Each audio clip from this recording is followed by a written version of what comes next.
8 مارچ عورتوں کی آزادی کا عالمی دن اور ان کے حقوق کا عالمی دن منایا جاتا ہے، کیا شریعت ہماری اسی کی اجازت دیتی ہے کہ عورتوں کو اس طرح سے حقوق دیے جائیں، آزادانہ حقوق، کہ وہ مرد کے برابر آ کے کھڑے ہو جائے، یا یہ کہے کہ میرا جسم میری مرضی، میں جیسے چاہوں کماؤں، نوکریاں کروں یا تجارت کروں یا چوکوں پہ کھڑے ہوں تو میری مرضی چلے گی؟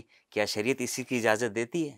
دیکھیں، بات یہ ہے کہ میں ابھی اس سے پہلے بھی عرض کر چکا ہوں کہ یورپ جو ہے نا، یورپین ممالک، انہوں نے عورت کو سمجھا ہی نہیں ہے۔ انہوں نے عورت کے مقام و مرتبہ کو نہیں سمجھا۔ انہوں نے عورت کو مرد بنا کر اس کو حقوق دیے ہیں، اور اس کی آڑ کے اندر نہ صرف ان کا مقصد بے حیائی پھیلانا ہے۔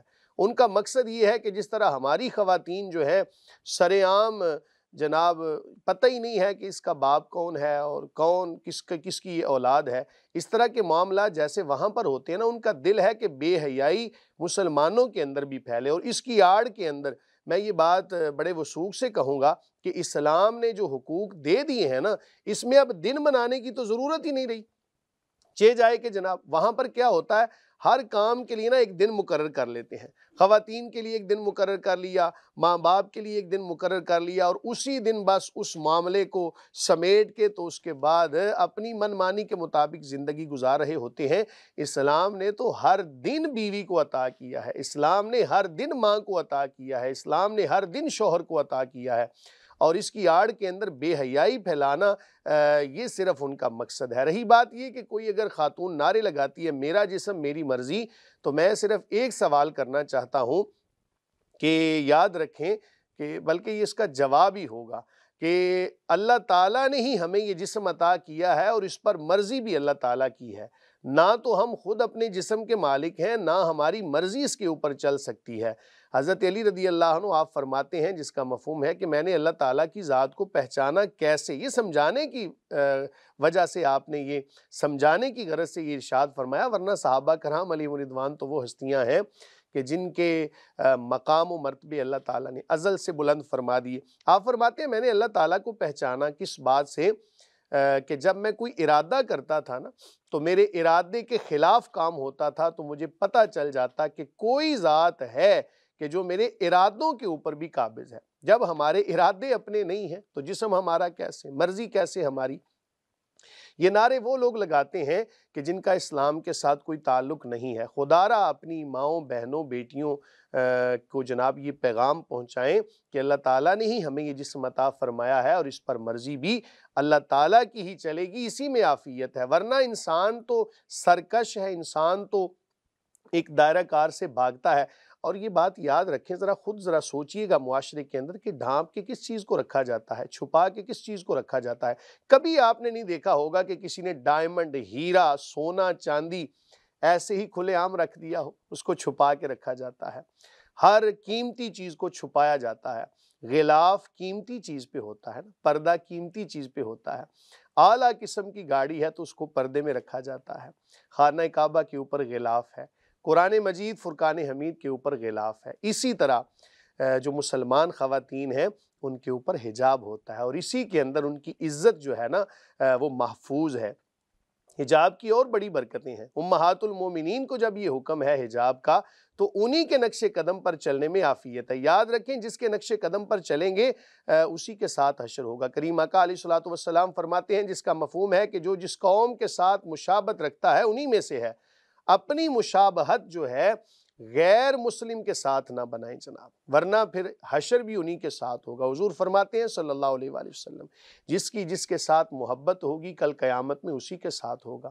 آج میں اپنی ماؤں بہنوں سے ہی مخاطب ہوں کہ ہماری محبتیں، ہماری سنگتیں، ہماری ٹھار جس کو کہتے ہیں، ہمارا سکون کن چیزوں کے اندر ہے؟ اگر تو امہات المومنین کے نقش قدم پر چلنے میں ہے، انہی کے ساتھ محبت ہے، تو یقیناً اس حدیث کے پیش نظر انجام بھی انہی کے ساتھ ہوگا۔ اور اگر کسی اور جانب جا رہے ہیں تو سوچئے گا ضرور کہ ہم کس کے نقش قدم پر چل مفتی رہے ہیں۔ صاحب، عورت کو اپنی مرضی کرنے کی اجازت نہیں ہے کیا شریعت میں؟ جب شوہر کو شریعت کے اجازت ہے، نساؤکم حرث لکم فأتوا حرثکم انا شئتم، ٹھیک ہے، مرد جیسے مرضی عورت پر اپنی مرضیاں کرے، لیکن عورت کو اجازت کیوں نہیں ملتی؟ اسے اجازت کہیں نہ کہیں گنجائش تو ہوگی نا۔ شریعت کے دائرہ کار کے اندر رہ کر پردے کی حالت میں اپنے خاوند کے لیے جناب وہ جیسا مرضی معاملہ کرے، مرضی وہاں پر چلے گی نا۔ کہ خاتون کی نا ایک فطرت بھی ہے، اللہ تعالیٰ نے اس کو جس فطرت پر پیدا فرمایا ہے نا، یہ چاہتی ہے کہ اس کے تعلقات کسی ایک مرد کے ساتھ ہی، اور اسی میں عافیت ہے۔ ورنہ حضرت علی رضی اللہ تعالیٰ عنہ آپ کی بارگاہ میں بھی نا کچھ خواتین نے یہ سوال کیا کہ حضور مرد کو 4 شادیوں کی اجازت ہے تو خاتون کو بھی ہونی چاہیے، تو آپ نے مسئلہ بڑے سادہ انداز میں سمجھایا۔ آپ نے کہا کوئی لیکوڈ چیز لے کر آؤ، میں پردے میں رکھ کے بات کر رہا ہوں، کوئی لیکوڈ چیز لے کر آؤ۔ وہ لے کر آئیں، 4 خواتین تھیں یا جتنی بھی، وہ لے کر آئیں۔ آپ نے کہا اس لیکوڈ چیز کو اس برتن میں ڈال دو، ڈال دیا، مکس ہو گئی۔ فرمایا کہ اپنی اپنی وہ چیز نکال لو۔ کہنے لگی جی اب تو نہیں نکل سکتی۔ فرمایا یہی وجہ ہے کہ مرد 4 شادیاں کرتا ہے تو جو اولاد پیدا ہوگی اس کے لیے نسب ثابت ہو جائے گا، لیکن اگر ایک خاتون 4 مردوں سے نکاح کر لے تو جو بچہ پیدا ہوگا وہ اس کا باپ کون ہوگا، یہ بتاؤ۔ تو دیکھیں نا کتنے سادہ انداز کے اندر کتنا ایک اعتراض والا مسئلہ آپ نے سمجھا دیا۔ تو اس لیے اسلام نے جو حقوق عطا فرمائے ہیں نا وہ عین فطرت کے مطابق ہے۔ زمانہ جاہلیت میں دیکھیں نا زندہ درگور کیا جاتا تھا، تو زندہ درگور سے آج ہم بچ گئے، اسلام نے ہمیں تحفظ عطا فرمایا، اور ہم اسی تحفظ کے اندر رہیں نا تو اسی میں عافیت ہے۔ ہمارے اس معاشرے میں خصوصی طور پر ہندوستان پاک و ہند میں یہ دیکھا جاتا ہے کہ عورت کو نوکریاں بھی نہیں کرنے دی جاتی۔ اگر وہ باپردہ کرے تو اس کی تو شریعت میں گنجائش ہوگی نا۔ اگر تم ضرورت بن جائے نا تو اس کو اجازت ہے، ایک دائرہ کار کے اندر رہ کر پردے کی حالت میں وہ ملازمت کر سکتی ہے، اپنے جو روزمرہ کے معاملات ہیں ان کو سر انجام دے سکتی ہے، بس اپنی جو پاک دامنی ہے نا اس کا خیال کرے۔ دیکھیں اسلام کے اندر نا پابندیاں نہیں ہیں اس طرح جس طرح پابندیاں سمجھی جاتی ہیں نا، اسلام تو عین فطرت کے مطابق دین ہے۔ حضرت اماں خدیجۃ الکبریٰ رضی اللہ تعالی عنہا و سلام اللہ تعالی علیہا آپ تجارت فرمایا کرتی تھیں، اور نبی کریم صلی اللہ علیہ وآلہ وسلم نے آپ کے ساتھ نکاح فرمایا۔ اب اس سے آپ اندازہ لگا لیں، اسی طرح امہات المومنین میں سے جناب بلکہ حضرت سیدہ فاطمہ الزہرا رضی اللہ تعالیٰ عنہ، آپ پانی بھر کے لاتی باہر سے، اور بعض روایتوں میں آتا ہے کہ مبارک گردن کے اوپر نشان پڑ گیا تھا، وہ مشکیزہ اٹھا اٹھا کے حضرت علی رضی اللہ عنہ رونے لگے کہ سیدہ آپ کے حوالے سے جب یہ چیز دیکھتا ہوں تو دل بڑا دکھتا ہے، تو آپ ہاتھ جوڑ کے عرض کرتی ہیں میرے سر کے تاج کیا میری خدمت میں کوئی کمی رہ گئی؟ بتانے کا مقصد یہ ہے کہ خواتین کو کام کرنے سے منع نہیں کیا جا رہا، بلکہ اسلام تو چاہتا ہے ان کی عزت کی حفاظت ہو، ان پر کوئی میلی آنکھ نہ ڈالے، بلکہ ایک تحفظ کے ساتھ۔ اسلام بالکل فطرت کے مطابق دین ہے جناب، اس کے اندر وہ پابندی نہیں جو یورپین ممالک کے اندر، صرف یہ ہے تحفظ اسلام چاہتا ہے۔ دیکھیں حضرت خدیجۃ الکبریٰ رضی اللہ تعالی عنہا و سلام اللہ تعالی علیہا، آپ نے پیغام بھیجا نبی کریم صلی اللہ علیہ وآلہ وسلم کو، تو اس سے پتہ چلتا ہے کہ اگر کسی خاتون کو کوئی مرد کسی کے حوالے سے ایسی کوئی دل میں خواہش ہو تو وہ پیغام بھیج سکتی ہے، اس میں کوئی شریک بات نہیں ہے۔ اسلام نے تو اجازت دی ہے، لیکن حیا کے دائرہ کار کے اندر رہ کر۔ اسلام چاہتا ہے خاتون کی حفاظت ہو، عورت پردے میں رہے بس۔ ہماری اماں تاجرہ تھیں، تو اس کا مطلب ہے کہ بزنس کرنے کی بھی اجازت ہے بالکل ایسا ہے شریعت۔ جناب، بزنس کر سکتی ہیں، بس اپنی عزت کی حفاظت کریں۔ اس کے علاوہ اسلام روک نہیں لگاتا اس طرح کی کہ جس طرح آپ کہیں جی اسلام کوئی معاذ اللہ کوئی ظالم دین ہے اور اس کے اندر تو جناب جبر ہی جبر ہے۔ ان الدین عند اللہ الاسلام فرمانے کے ساتھ ساتھ فرمایا لا اکراہ فی الدین، دین کے اندر سختی نہیں ہے، دین تو نرمی کا پیغام دیتا ہے۔ اب اس تمام بحث سے یہ ثابت ہوتا ہے کہ اسلام خاتون کا تحفظ بھی کرتا ہے، خاتون کی اہمیت کو بھی بیان کرتا ہے، اور اس پر کوئی ایسی پابندی نہیں لگاتا کہ جو فطرت کے مطابق نہ ہو، بلکہ ایک دائرہ کار کے اندر رہ کر اس کی اہمیت کو بیان کرتا ہے، اور اس کو بتاتا ہے اسلام کہ اے خاتون تم چونکہ مسلمان ہو اور تم عام خواتین کی طرح نہیں ہو۔ جی مفتی صاحب، ہم نے دیکھا ایک آپ نے حدیث بھی سنی ہوگی، حضرت عائشہ رضی اللہ تعالی عنہا کے ساتھ آپ صلی اللہ تعالی علیہ وسلم نے دوڑ لگائی، تو ہم نے یہاں دیکھا کہ عورتوں کے دوڑ کے مقابلے بھی کروائے جاتے ہیں، تو اس کا مطلب ہے شریعت میں گنجائش کہیں نہ کہیں موجود ہے کہ عورت بھی دوڑ لگا سکتی ہے یا اس کے مقابلے میں شریک ہو سکتی رسول اللہ صلی اللہ علیہ وآلہ وسلم نے اپنی ازواج کے ساتھ زندگی گزار کر ہمیں یہ طریقہ بتا دیا کہ اپنی ازواج کے ساتھ تم دوڑ بھی سکتے ہو، اپنی ازواج کے ساتھ تم کھیل کود بھی کر سکتے ہو، لیکن کھیل کود لوگوں کے سامنے کروا نہیں سکتے۔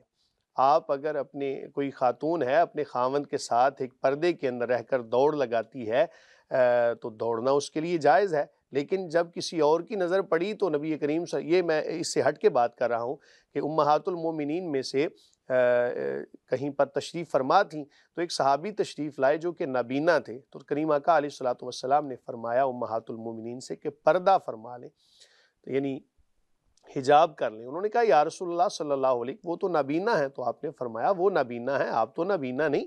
یعنی بتانے کا مقصد یہ ہے کہ جب کسی کی نظر پڑے تب اسلام نے روک لگائی ہے، اور جہاں تک ایک حیا کے دائرہ کار کے اندر رہ کر اپنے خاوند کے لیے جو مرضی کرے جناب۔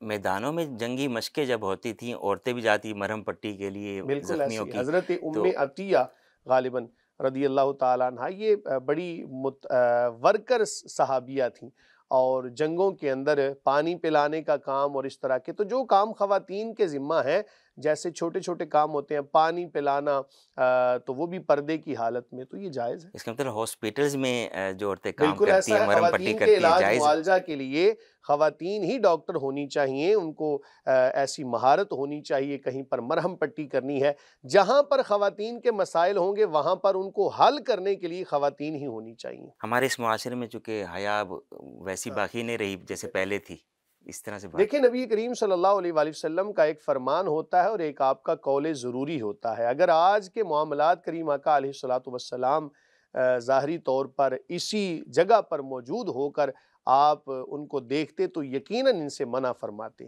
تو اس لیے قول ضروری کے مطابق علماء منع فرماتے ہیں، ورنہ اپنی طرف سے تو ہم کوئی شک نہیں نہ نکالتے شریعت میں۔ جہاں پر گنجائش ہوتی ہے وہاں پر گنجائش دی جاتی ہے، اور جہاں پر شریعت نے گنجائش نہیں دی ہوتی وہاں پر کسی کے لیے یہ جائز نہیں ہے کہ کسی حلال کو حرام یا حرام کو حلال کر دے۔